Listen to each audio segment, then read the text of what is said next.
So pag-usapan natin at reaction natin tungkol dito kay Paul Artadi.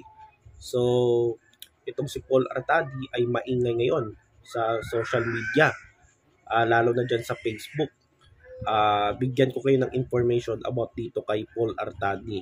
So kung inabot nyo, kung batang 2000s ka at inabot mo yung mga players na katulad ni Paul Artadi, lalo na kapag fan ka ng Pure Foods at Ginebra fan ka, ay talagang kilala nyo na itong si Paul Artadi. Point guard, una naglaro yan sa PBA, sa Pure Foods. Sa totoo lang, itong si Paul Artadi, hindi naman talaga yan shooter. Pero maasahan mo, for me, maasahan mo pagdating sa depensa, kahit guardia siya at maliit. Parang katulad siya ni Topex Robinson nung panahon nila. Si Topex Robinson, maliit, hindi shooter, pero maasahan mo pagdating sa depensa at talagang physical na player itong si Topex. Ito namang si Paul Artadi, ganun din. So itong si Paul Artadi, nagsimula yung karera niya sa Pure Foods.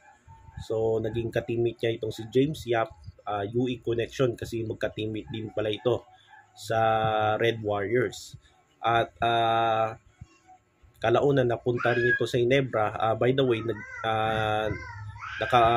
isang kampyonato si Artadi doon sa Pure Foods bago siya pumunta sa Ginebra. So kumuha, naging ka-teammate niya itong sila Mark at si JJ, at isa siya sa mga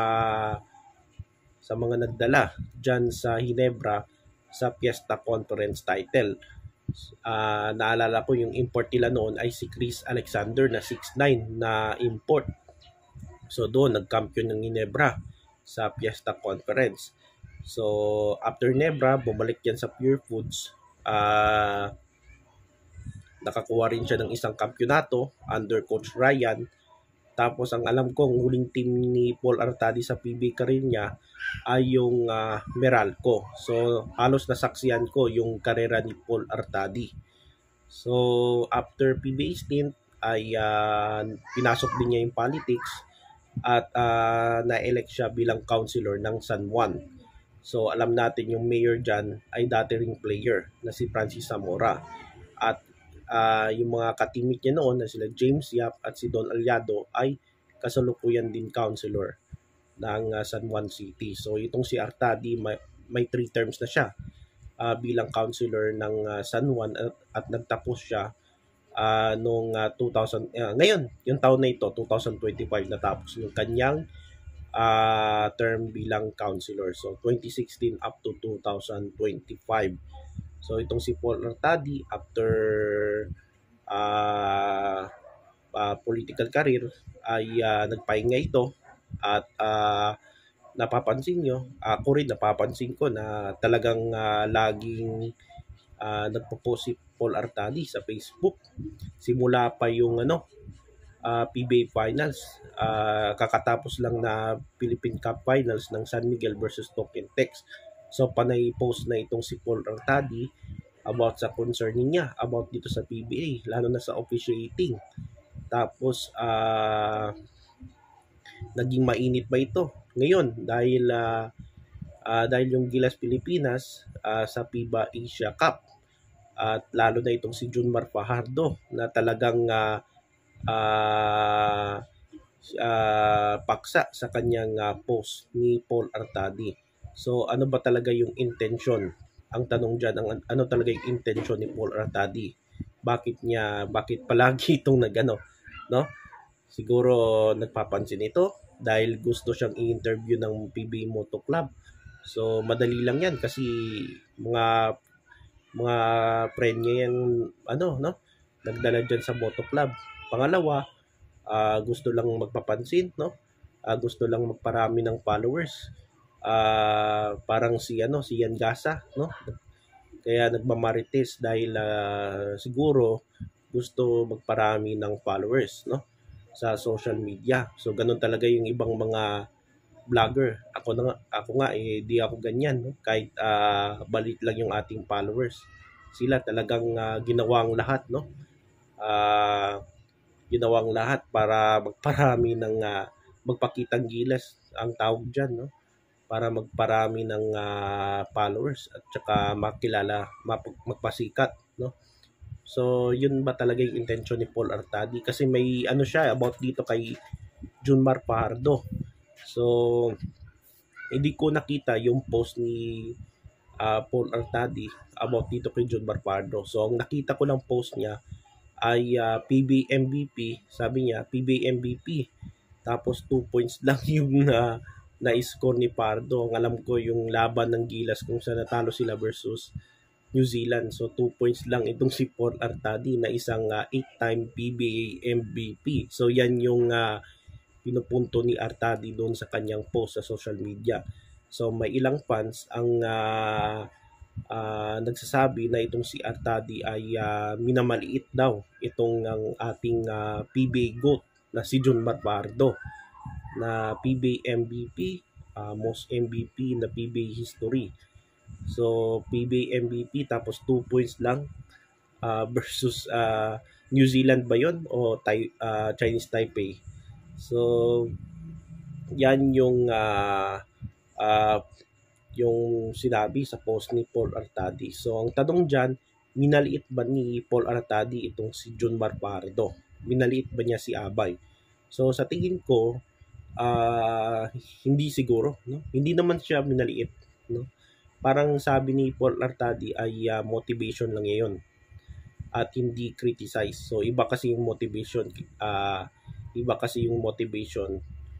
kaysa criticize. So siguro ginawa yan ni Artadi para ma-motivate yung mga players. So sa tingin ko, hindi naman siya minaliit niya si Junmar Fajardo. Kasi alam naman niya itong si Junmar Fajardo talagang yan GOAT yan ng PBE. Talagang magaling talaga yan. So ang napuna ko lang dito lalo na sa campaign ng Gilas Pilipinas, ang napuna ko lang kay Junmar Fajardo ay talagang hindi talaga siya akma dyan sa sistema ni Coach Tim Con. Yan lang tingin ko guys hindi talaga akma sa sistema ni Coach Tim Con itong si Junmar. Una, ginamit lang yan si Junmar dahil pampalit dito kay Kai Sotto. Kasi ang talagang big man talaga dyan na inaasahan ng Gilas sana ay itong si Kai Sotto, kaso na-injured itong si Kai. Kaya itong si Junmar talaga yung talagang pinalit. Kasi kung meron nandyan si Kai Sotto, malamang ito si Junmar yung backer. Tama ba? Kung si Kai Sotto nandyan sa Gilas, malamang itong si Junmar ay backer. So talagang malaking kawalan sa Gilas itong si Kai Sotto. Kaya ang pumalit muna sa posisyon ni Kai Sotto itong si Junmar Fajardo na isang PBA veteran. So pangalawa ay 36 years old na itong si Junmar. Magto 36, tama ba? At nasa prime na. Malakas pa rin si Junmar. So alam naman natin na sabi ng mga ilang nagko-comment na malamya daw itong si Junmar.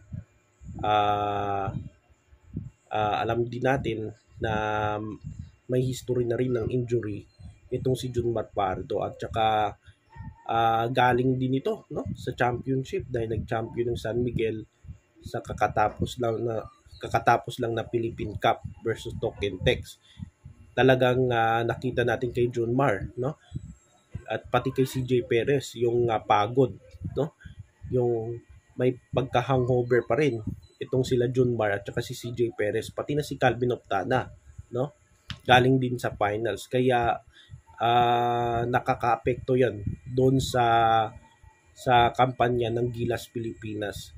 So sa tingin ko, yung post ni Artadi na ang tanong na minaliit ba ni Paul Artadi itong si Junmar Fajardo, ang sagot ko hindi. Kasi nakita na natin na una, hindi akma si Junmar Fajardo dito kay Coach Tim Con. Kasi makikita nyo na napapansin nyo, di ba? Mas prioritize ni Coach Tim itong mga batang players. Sila KQ at saka si Edu. So mas ginagamit sila kaysa kay Junmar. So kaya hindi talaga akma mas maganda pa si Junmar nung panahon ni sa totoo lang, mas maganda pa si Junmar nung panahon ni Coach Chot Reyes at maging kay Tab Baldwin, yung unang kung saan nag-silver tayo nung 20, ano ba yung year na yun? 2015 ba yan? 2016. 2015. Kay Coach Tab, pati kay Coach Chot. So talagang doon talaga maganda yung ni Junmar Pardo kung nasa Gilas siya under Coach Chot Reyes. Pero kay Coach Tim Con talagang hindi talaga akma. Mas priority ni Coach Tim yung mga batang player. Of course, kay Japet, si Japet halos din rin ginagamit doon sa laban sa Australia. So yun, talagang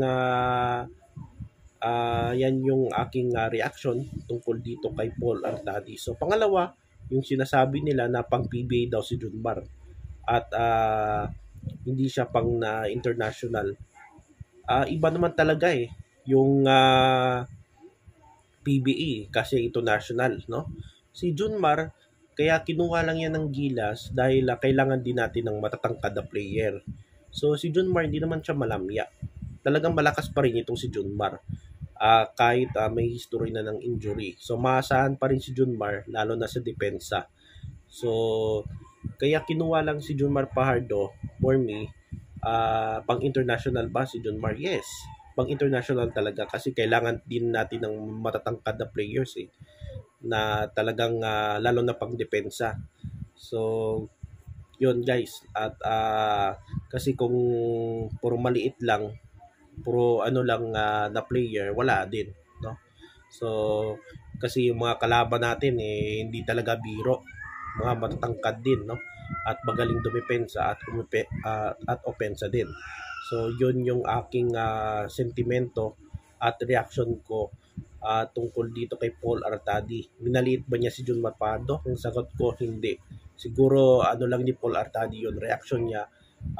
Yung sinasabi niya na motivation lang para tingin ko. So anong masasabi ni Junmar dito tungkol sa siguro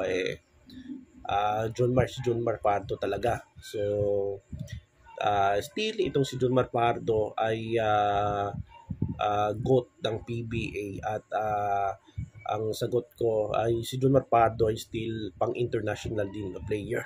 So yun guys, ang reaction ko tungkol dito kay Paul Artadi.